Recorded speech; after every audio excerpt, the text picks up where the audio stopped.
Following the game, it's so disappointing to lose. And most seasons end on a loss, so it's really hard and challenging, but What unfolds on the court is only ever part of the picture. Beneath the gleaming surface lies a churning undercurrent that most spectators never see. Under the breathtaking skill and jaw-dropping moments of the WNBA, a quiet tension is boiling over an unwritten code being aggressively rewritten with every game, every foul, every confrontation. The old norms of conduct are being shredded and replaced by something rawer, harder, and far less forgiving. And sometimes, a single explosive moment is all it takes to paint a permanent target on a superstar's back, turning every game that follows into a lit fuse attached to something ready to explode. The real question is, in a league this cutthroat, who's bold enough to strike the match?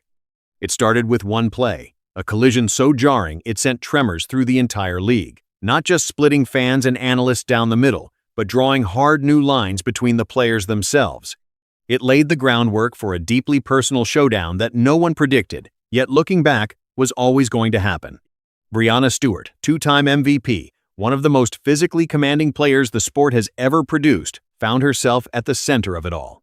During a fierce battle against the Phoenix Mercury, Stewart threw a screen on Sophie Cunningham that many have since described as devastating and potentially season-defining.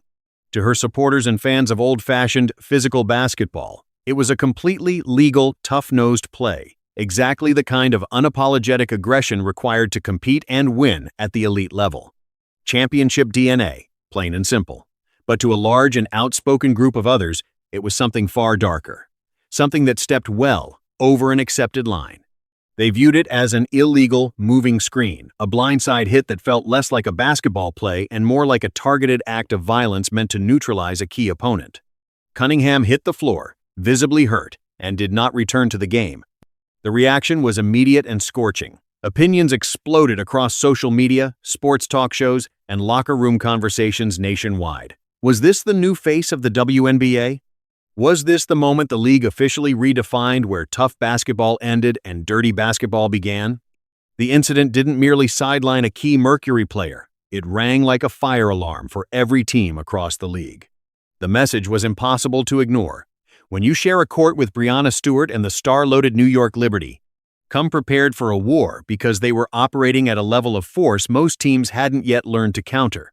That single, relentlessly replayed screen became the undeniable spark for everything that followed, a precedent every player in the league absorbed and filed away. But none of this was occurring in isolation. It was a symptom of something far bigger, a seismic cultural transformation reshaping the WNBA from the inside out. The league was riding a massive wave, a boom era powered by a new generation of extraordinary talent and a media spotlight brighter than anything it had ever seen. And with that surge in attention came a sharp spike in pressure and intensity. Every possession carried more weight. Regular season games felt like playoff elimination matches. A new brand of unapologetic physical play was quickly becoming the dominant language of the sport. Players weren't just competing for wins anymore. They were fighting for respect, for territory, for their standing in the league. A fierce, almost tribal bond was forming within rosters, an us-against-everyone mindset that burned especially hot on younger teams. Letting your star players, especially the young phenoms drawing millions of new eyeballs to the sport, get physically bullied or pushed around was no longer something teammates were willing to accept. A new code of on-court accountability was taking shape. If someone took a shot at your team's best player, the expectation, unspoken but universally understood, was that you answered. You sent a message back. This emerging culture of player-enforced justice meant every hard foul, every aggressive screen, every post-whistle shove was being carefully watched, mentally recorded, and stored. Across the league, a silent ledger of grievances was being kept, and players were quietly waiting for the right moment to collect. The firestorm surrounding the Stewart-Cunningham play poured an enormous amount of fuel onto a fire that was already burning hot. It confirmed what players had been sensing in their bones: the game was fundamentally changing. If you weren't prepared to get physical, to get your hands dirty, you were going to get left behind. Or worse, get hurt. That charged atmosphere was the perfect breeding ground for a new kind of enforcer to rise. Not the player lighting up the scoreboard or dominating highlight packages, but the one whose value is measured in something harder to quantify: the willingness to hold the line, protect her teammates, and do the unglamorous work that actually tilts games. That player was Lexie Hull, the quiet but formidable backbone of the Indiana Fever. On a team suddenly thrust into the national conversation, brimming with rising stars like Caitlin Clark and Aaliyah Boston, Hull doesn't chase headlines. She is the grit holding everything together.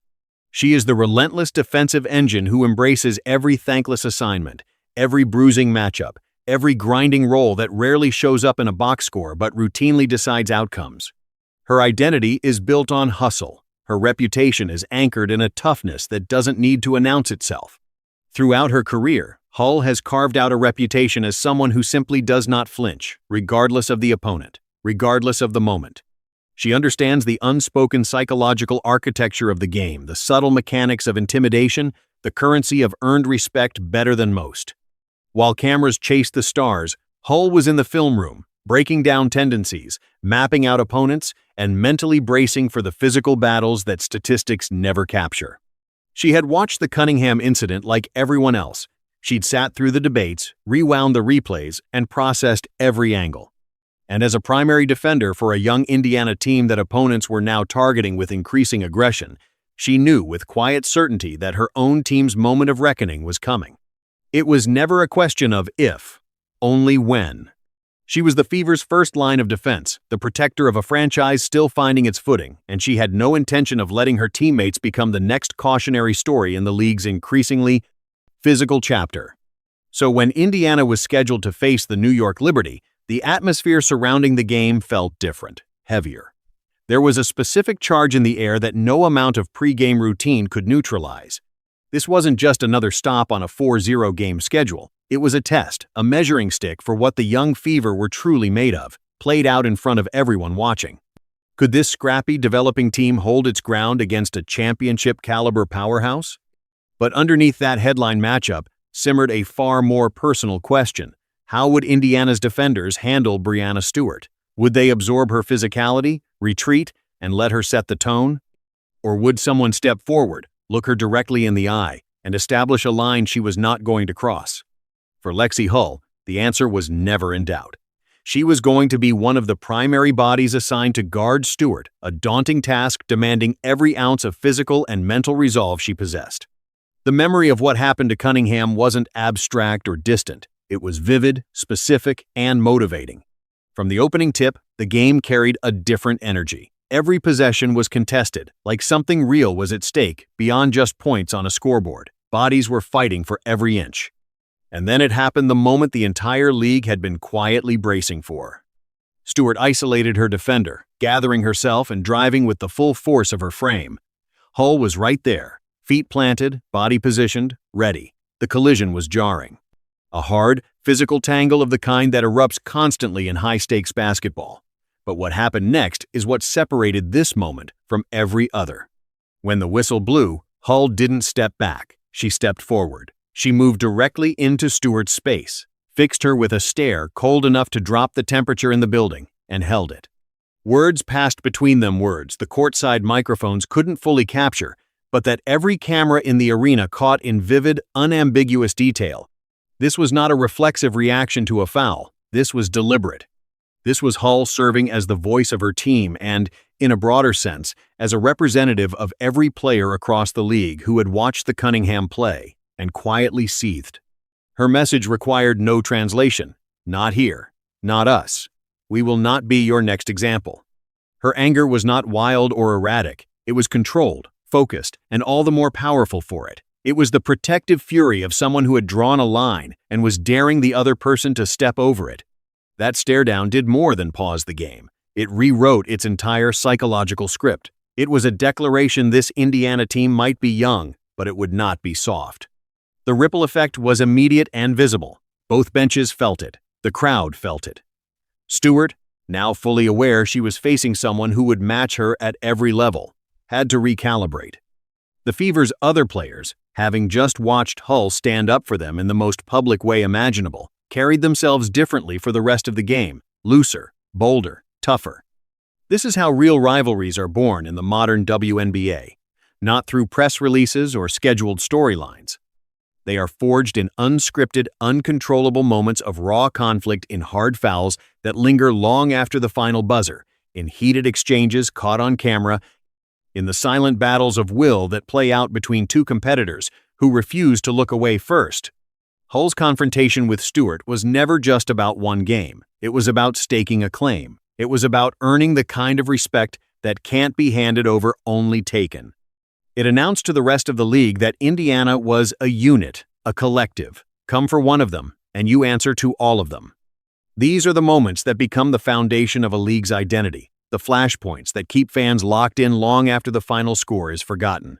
And that confrontation between Hull and Stewart is a near-perfect encapsulation of where the WNBA stands right now. The league is being defined by rivalries that feel intensely personal and refreshingly authentic.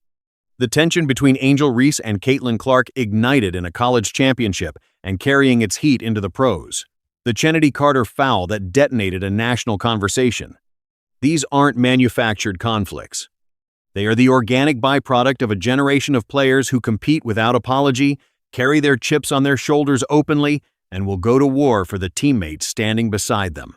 With more eyes on the league than at any point in its history, every game is a stage, and every confrontation is a statement.